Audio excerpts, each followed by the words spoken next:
Dnes si vysvetlíme, ako červené svetlo ovplyvňuje mitochondrie, tvorbu energie a vodu, ktorú naše telo produkuje. Mitochondrie premieňajú živiny na energiu. Sú ako malý jadrový reaktor. Pomocou elektrónov tvoria ATP, svetlo a vodu. Vnútri mitochondrie je ATP syntáza. Malý motor, ktorý využíva protóny na výrobu ATP a zároveň tvorí vodu. Vodík tvorí väčšinu vody. Jeho ťažší izotop sa volá deutérium.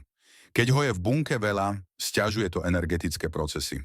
Mitochondrie fungujú ako filter. Prechádzajú len ľahký vodík.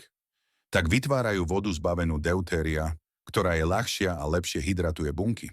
Červené a blízke infračervené svetlo, hlavne okolo 670 nanometrov, podporuje produkciu ATP, zlepšuje vlastnosti vody a energiu v bunkách. Zariadenia mitochondriák používajú optimalizované vlnové dĺžky, vrátane 670 nanometrov a 760 nanometrov, aby stimulovali mitochondrie čo najefektívnejšie.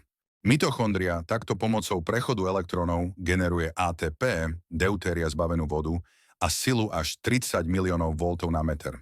Takúto silu má úder blesku.